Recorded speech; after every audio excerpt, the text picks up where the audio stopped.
آج دجالی فتنے کے بارے میں کچھ باتیں آپ کے گوش گزار کروں گا۔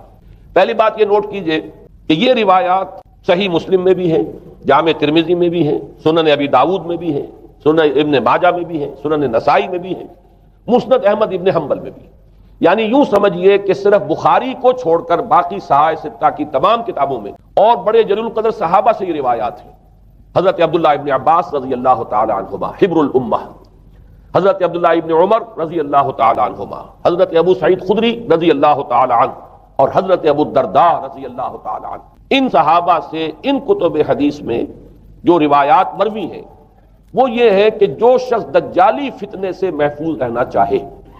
وہ سورہ کہف کی ابتدائی اور آخری آیات کی تلاوت کرے۔ بعض روایات میں تو صراحت ہے ابتدائی اور آخری، بعض میں مطلقاً فرمایا گیا کہ 10 آیات سورہ کہف کی انسان کو دجال کے فتنے سے محفوظ رکھ سکتی ہے۔ اس اعتبار سے جو تعلق ہے ان آیات کا دجالی فتنے کے ساتھ وہ گویا کہ احادیث صحیحہ سے ثابت۔ نمبر 2 بات جو اب میں عرض کرنا چاہتا ہوں وہ یہ ہے کہ احادیث نبویہ ہی سے دجالی فتنے کے بارے میں جو باتیں ہمیں معلوم ہوتی ہیں وہ کیا ہے، دجال کے کیا اوصاف ہوں گے، کیا خصائص ہوں گے، دجالی فتنے کے کیا مظاہر ہوں گے، کیا آثار ہوں گے، کیا اثرات ہوں گے۔ اس کی وضاحت میں پہلے تو ایک بات نوٹ کر لیجئے، ایک ہے دجالی فتنہ، ایک ہے ایک شخص معین المسیح الدجال، ان دونوں میں فرق ہے۔ معلوم ایسا ہوتا ہے کہ ایک تو شخص ہوگا جس کا ظہور ہوگا، وہ شخص معین ہوگا، اور اگر احادیث کا تتبع کیا جائے تو معلوم ہوتا ہے کہ وہ یہود کا کوئی بہت بڑا لیڈر ہوگا، اور آخری زمانے میں قریب قیامت کا جو زمانہ ہے، قرب قیامت کا، اس میں جو بڑی عظیم جنگیں ہونے والی ہیں، ان میں جب یہودیوں اور مسلمانوں کا مقابلہ ہوگا اور بہت کریٹیکل سٹیج پر وہ مقابلہ پہنچا ہوا ہوگا، اس وقت حضرت مسیح علیہ السلام کا نزول ہوگا اور وہ دجال اکبر کو یا المسیح الدجال جسے کہا گیا ہے اس کو وہ قتل کریں گے۔ تو المسیح الدجال یہ تو ایک شخص معین ہے، البتہ دجالی فتنہ صرف ایک شخص معین کے ساتھ نہیں متعلق، بلکہ اس کے لیے جو احادیث آئی ہیں ان کا جب ہم تتبع کرتے ہیں، ان سب کو جب جمع کرتے ہیں تو معلوم ہوتا ہے کہ وہ ایک خاص کیفیت ہے، ایک خاص دور میں کچھ ایسی کیفیات پیدا ہو جائیں گی کہ جن کو دجالی فتنے سے تعبیر کیا گیا ہے۔ وہ کیفیات کیا ہیں، میں کچھ احادیث کے حوالے سے وہ میں نوٹ کر کے لایا ہوں، آج آپ کے سامنے رکھ رہا ہوں۔ پہلی بات یہ معلوم ہوتی ہے کہ اس دور میں، اس دجالی فتنے میں، انسان کو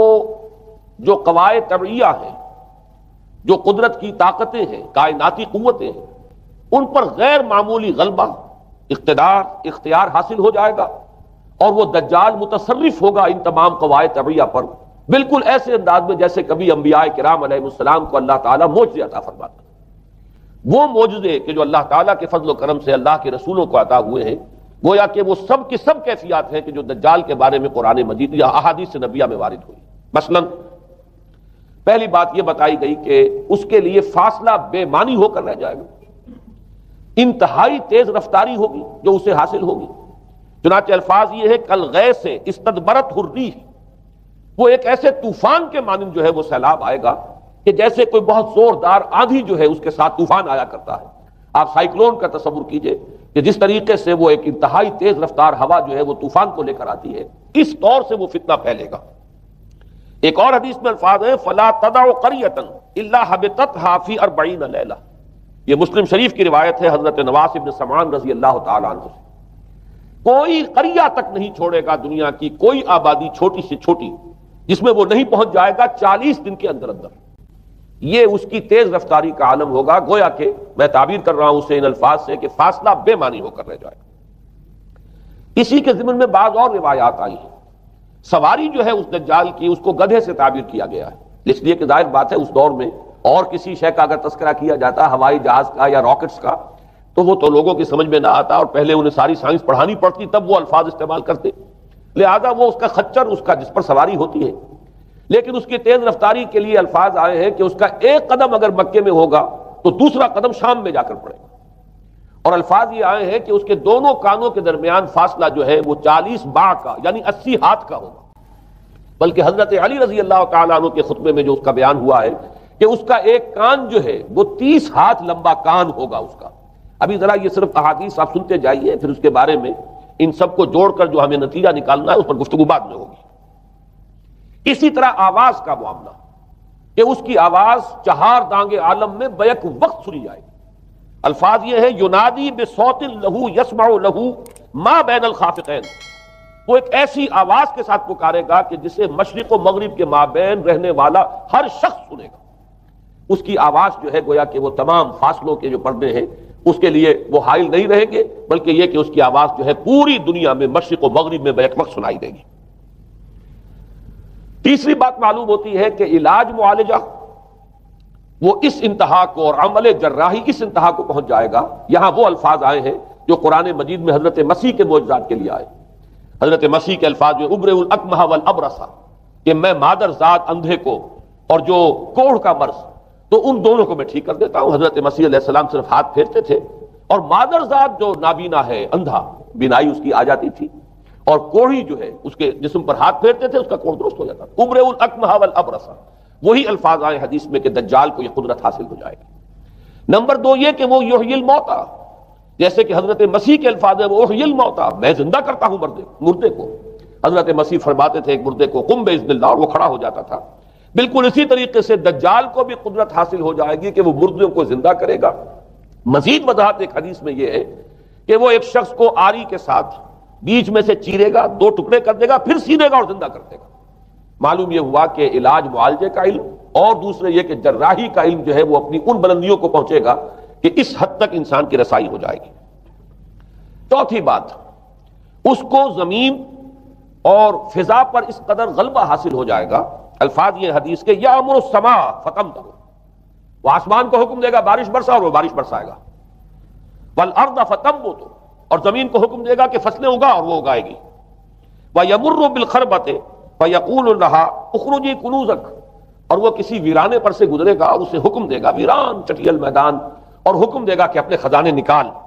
اور فرمایا اس کا نتیجہ یہ نکلے گا فتتبعہ کنوزها، تو اس زمین کے جو خزانے ہیں وہ نکل کے اس کے ساتھ چلنے شروع ہو جائیں گے.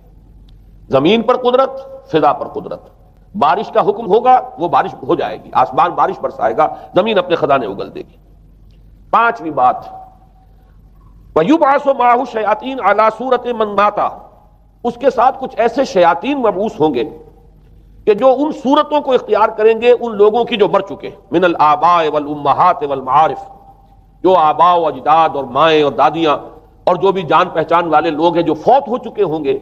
وہ ان کی صورت اختیار کریں گے. فَتَأْتِيَ أَحَدَهُمْ فَيَقُولُ أَلَسْتُ فُلَانًا أَلَسْتَ تَعْرِفُنِي، پھر وہ آئے گا اور وہ شیاطین آئیں گے اور انسان سے کسی سے بات کریں گے، کیا تم مجھے نہیں پہچانتے؟ کیا میں تمہارا فلاں رشتہ دار نہیں ہوں؟ اپنی نشانیاں بیان کریں گے اور لوگ پہچانیں گے. یہ وہ احادیث ہیں کہ جن کا جو نتیجہ نکلتا ہے اب اس کو پہچان لیجئے. وہ نتیجہ یہ ہے کہ حضور صلی اللہ علیہ وسلم نے دجالی فتنے کے جو اوصاف بیان کیے یا جو علامات بیان کی، ان کا حاصل یہ ہے کہ سائنس اور ٹیکنالوجی کی وہ بلندیاں انسان کو حاصل ہو جائیں گی کہ جو چیزیں کبھی رسولوں کے معجزوں سے ظہور پذیر ہوتی تھیں وہ قوانین طبیعہ پر تصرف کے باعث خود انسان کرنے لگے گا. یہ ہے در حقیقت حاصل. چنانچہ آج آپ دیکھیے وہ جو اس کا گدھا ہے وہ ہمارے آج کل کے ہوائی جہاز ہے، اور آپ کو معلوم ہے کہ یہ رڈار جو ہیں ان کے ہوائی جہازوں کے، یہ بالکل اینڈز پر ہوتے ہیں ان کے بازوؤں پر، اور یہی ان کے کان ہیں، انہی سے انہیں وہ معلومات حاصل ہوتی ہیں. خود ان کی لمبائی چوڑائی جو ہے وہ کتنی ہے، اور پھر یہ کہ ان کے درمیان فصل جو ہے وہ 80 ہاتھ کا یا 40 باغ کا وہ موجود ہے. اور جہاز کی ایک اڑان اب تو کہیں بات پہنچ گئی کہ آپ کو معلوم ہے کہ پوری دنیا کے گرد بھی ایک جہاز جو ہے وہ چکر لگا لیتا ہے چند گھنٹوں کے اندر. لیکن یہ ہے کہ عام جو رفتار ہے اس میں بھی ایک پڑاؤ سے دوسرے پڑاؤ تک، ایک جگہ سے جس کو ہاپ کرنا کہتے ہیں، یہ بھی کم سے کم 500-700 میل کا عام طور پر سفر جو ہے وہ جہاز طے کر رہا ہے. اسی طریقے سے ہماری جو سائنس کی، خاص طور پر جو طبی سائنس ہے، اب اس میں جس طریقے سے کہ زندہ رکھا جاتا ہے انسانوں کو، اور وہ ویجیٹیبل چاہے کہا گیا ہے ان کو ہیومن ویجیٹیبلز، لیکن یہ کہ دل کی دھڑکن بھی چلائے جا رہے ہیں، خوراک بھی پہنچا رہے ہیں، آدمی جو ہے وہ زندہ سال ہر سال تک زندہ پڑا رہتا ہے. اور یہ کہ سرجری بعض جانوروں پر تو یہ بات ہو چکی ہے کہ کاٹے گئے ہیں اور پھر ان کو سی دیا گیا ہے، جوڑ دیا گیا ہے. یہ تمام جو بھی معجزے ہیں اس وقت سائنس دکھا رہی ہے. اسی طرح اگر یہ معجزہ دیکھنا ہو کہ زمین لقدق زمین جہاں کہیں کوئی آثار نہیں تھے کسی ایک پتے تک کے اگنے کے، اگر وہاں لہلہاتے ہوئے آپ کو چمن دیکھنے ہو تو ویسے سب سے پہلے تو یہ معاملہ ہوا تھا اسرائیل نے جو کر کے دکھایا تھا، لیکن اب تو آپ ابو ظبی چلے جائیے، سعودی عرب میں چلے جائیے. سعودی عرب کے اندر حال یہ ہے کہ آپ اگر ہوائی جہاز سے سفر کریں ریاض سے جدہ تک تو آپ کو جگہ جگہ بڑے سرکولر پیچز نظر آئیں گے جہاز سے، نہایت گرین اور اس کے اندر جو ہے آرٹیفیشل اریگیشن کے ذریعے سے اور بہت عمدہ وہاں کاشت ہو رہی ہے اور بہت خوبصورت فارمز جو ہیں وہ تمام کے تمام سرکولر پیچز، اس لیے کہ جو اریگیشن ہوتی ہے وہ ان ویلز کے ذریعے سے ہوتی ہے کہ جو ایک سرکل میں چلتے ہیں اور پانی کی وہ آرٹیفیشل بارش جو ہے وہ ہوتی رہتی ہے۔ باقی یہ کہ فضا سے آرٹیفیشل رین، یہ تو بہت ہی سادہ سی بات ہے کہ فضا کے اندر ایٹماسفیرک کنڈیشنز کو ذرا تبدیل کیا جائے تو بارش آ جاتی ہے۔ اور باقی رہ گیا آواز کا یہاں سے وہاں جانا، وہ تو آواز ہی نہیں، تو آپ صورتیں دیکھ رہے ہیں۔ آپ کو نیو یارک میں بیٹھا ہوا خطاب کرے، آپ پوری دنیا کے اندر جہاں چاہیں وہ آل ورلڈ اینٹینا آپ کے پاس صرف ہونا چاہیے، باقی یہ کہ آپ دنیا کے کسی بھی گوشے میں بیٹھے ہوئے کسی شخص کا خطاب یہ وہ سن سکتے ہیں۔ تو معلوم یہ ہوا کہ در حقیقت یہ جو دجالی فتنہ ہے، یہ جس کے اوصاف جو بیان کیے گئے، ابھی میں اس کو لفظ فتنہ سے تعبیر نہیں کر رہا، اسے جس چیز نے فتنہ بنایا وہ ابھی میں آپ سے عرض کروں گا، لیکن یہ جتنے اوصاف حدیث میں آئے، جتنی صفات بیان ہوئی ہیں، جو کوائف وہاں سامنے آ رہے ہیں، ان سب کا حاصل تو ایک لفظ میں یہ ہے کہ سائنٹیفک ڈیولپمنٹ اور ٹیکنالوجیکل ڈیولپمنٹ وہ اس درجے کی ہو جائے گی کہ قواعد طبیعیہ پر، فورسز آف دی نیچر پر انسان کو تصرف اور تسلط حاصل ہو جائے گا اور وہ انہیں استعمال کرے گا، اور اس طریقے سے اس کے اندر وہ ساری کی ساری کیفیات جیسے کہ آج ہم دیکھ رہے ہیں اپنی نگاہوں کے سامنے وہ پیدا ہو جائیں گی۔ اب سوال یہ ہے کہ اس شے کو فتنہ کس چیز نے بنایا، یہ بات سمجھ لیجیے۔ جہاں تک سائنسی ترقی کا تعلق ہے، تکنیکی ترقی کا تعلق ہے، یہ چیزیں فی الاصل فتنہ نہیں ہے، یہ تو وہ علمہ آدم الاسماء کلہا کا ظہور ہے۔ اللہ تعالیٰ نے ازل میں حضرت آدم علیہ السلام کو جو صلاحیت عطا فرما دی تھی، یہ ایکسفولیشن ہے اس کا ظہور ہے۔ جیسے کہ آم کی گٹھلی میں آم کا درخت ہے، لیکن ظاہر بات ہے کہ اس کو درخت بننے میں وقت لگتا ہے، پہلے وہ 2 پتے نکلتے ہیں، پھر وہ بڑھتا ہے معاملہ، کئی سال میں جا کر وہ درخت جو ہے وہ جوان ہوگا، وہ پھل دے گا۔ اسی طریقے سے یوں سمجھیے کہ بالقوہ وہ علم حضرت آدم علیہ السلام کو دے دیا گیا، یعنی وہ صلاحیتیں ودیت کر دی گئیں، وہ فیکلٹیز، سمع اور بصر اور فؤاد، دیکھو سنو نتیجہ نکالو اور آگے بڑھو۔ آپ نے چیز دیکھی، ایک سنی، نتیجہ نکالا، اس کو نوٹ کیا، آگے بڑھے، پھر کوئی چیز دیکھی، پھر کوئی سنی، اپنے سابق جو نتیجہ آپ نے نکال کر محفوظ کیا تھا اپنی میموری میں، اس کے ساتھ اس کو ٹیلی کیا، کوئی اور نتیجہ نکل آیا اور آگے بڑھے۔ تو یہ تو سٹیپ بائی سٹیپ، قدم با قدم انسانی علم آگے بڑھ رہا ہے۔ یہ ہرگز فتنہ نہ ہوتا، میرے الفاظ پر توجہ کیجئے، اگر اس کے ساتھ متوازن طور پر ایمان اور روحانیت کا ارتقا بھی ہوتا رہتا، اگر اس کے ساتھ اللہ کی معرفت، اللہ کی محبت، آخرت کا ایمان، منزل انسان کی جو ہے وہ آخرت ہے، دنیا نہیں ہے، اگر یہ چیزیں ساتھ کے ساتھ ہوتی تو یہ ہرگز فتنہ نہیں۔ فتنہ در حقیقت اسے جس نے بنایا ہے وہ یہ ہے کہ کچھ ایسے اسباب ہوئے ہیں، اور وہ اسباب آج مجھے بیان کرنے کہ در حقیقت موجودہ عیسائیت اس کا سب سے بڑا سبب ہے۔ اس کے نتیجے میں ایک بہت بڑا گیپ ہے، اپالنگ گیپ ہے، بڑا مہیب خلا ہے، بڑی وسیع خلیج ہے جو حائل ہو چکی ہے کہ ایمان اور روحانیت ختم ہوتے چلے گئے اور یہ ٹیکنیکل اور سائنٹیفک ڈیولپمنٹ بڑھتی چلی گئی۔ ان دونوں کے درمیان جو مہیب خلا پیدا ہوا ہے اس نے اسے فتنہ بنا دیا ہے، اور عظیم ترین فتنہ بنا دیا ہے۔ ورنہ اگر اس کے ساتھ ہی اللہ پر ایمان، آخرت پر ایمان، اور انسان کے اندر ایمانی کیفیات، اس کی روحانی کیفیات اگر یہ بھی برقرار رہتی، بلکہ اس کے ساتھ متوازن طور پر ان کو ترقی کرنا چاہیے تھی، تو یہ ہرگز فتنہ نہیں ہے۔ تو پہلی بات یہ سمجھ لیجئے کہ اگرچہ دجالی فتنے کے جو صفات، اس کے اوصاف، اس کی علامات، اس کے مظاہر جو بھی حدیث کے ذریعے سے ہمیں معلوم ہے، جس کا میں نے ابھی آپ کے سامنے تذکرہ کیا، وہ سب در حقیقت تعبیر ہے اس دور کا جو محاورہ ہے، اس دور کی جو زبان ہے، اس دور میں جن الفاظ سے گفتگو کی جا سکتی تھی، اس دور کے ایڈیم میں آج کی جو سائنٹیفک اور ٹیکنالوجیکل ترقی ہے گویا کہ اس کی تعبیر کی گئی ہے کہ وہ دجالی فتنہ ہوگا۔ لیکن اس شے کو فتنہ بنانے والی شے در حقیقت یہ ہے کہ ایک بہت بڑی خلیج حائل ہو چکی ہے ایمان اور روحانیت، اور دوسری طرف سائنٹیفک اور ٹیکنالوجیکل ڈیولپمنٹ میں ان دونوں کے درمیان اتنا بعد اور فصل پیدا ہو گیا ہے کہ جس کی وجہ سے اس نے فتنے کی شکل اختیار کی۔ اس کا سبب کیا ہے، آج ہمیں اس پر غور کرنا ہے۔ دیکھیے حضرت مسیح علیہ السلام کا دین، اور جیسا کہ میں نے عرض کیا ہے سورہ کہف کے پہلے رکوع میں تذکرہ انہی کا ہو رہا ہے، وَيُنذِرَ الَّذِينَ قَالُوا اتَّخَذَ اللَّهُ وَلَدًا مَا لَهُم بِهِ مِنْ عِلْمٍ وَلَا لِآبَائِهِمْ كَبُرَتْ كَلِمَةً تَخْرُجُ مِنْ أَفْوَاهِهِمْ يَقُولُونَ إِلَّا كَذِبًا فَلَعَلَّكَ بَاخِعٌ نَفْسَكَ عَلَىٰ آثَارِهِمْ إِن لَّمْ يُؤْمِنُوا بِهَٰذَا الْحَدِيثِ أَسَفًا۔ ان آیات کا پہلے ترجمہ آپ سن لیجئے، جو پہلی آیات ہیں ان کا ترجمہ ہم کر چکے ہیں۔ کل حمد اس اللہ کے لیے ہے جس نے اپنے بندے پر کتاب نازل فرمائی اور اس میں کوئی کجی نہ رکھی، جو بالکل سیدھی ہے اور خبردار کرتی ہے ایک ایسی بڑی عظیم اور مہیب جنگ سے کہ جو خاص اللہ کی طرف سے ہوگی، اور بشارت دیتی ہے مومنین کو جو نیک عمل کریں کہ ان کے لیے بہت بڑا اور بہت عمدہ اجر ہے۔ ماکثین فیہ ابدا، وہ اس میں رہیں گے ہمیشہ ہمیشہ۔ وَيُنذِرَ الَّذِينَ قَالُوا اتَّخَذَ اللَّهُ وَلَدًا، اب دوہرا کر بات آئی، اور تاکہ خبردار کر دے ان کو جنہوں نے یہ کہا کہ اللہ نے کسی کو اپنا بیٹا بنایا۔ مَا لَهُم بِهِ مِنْ عِلْمٍ،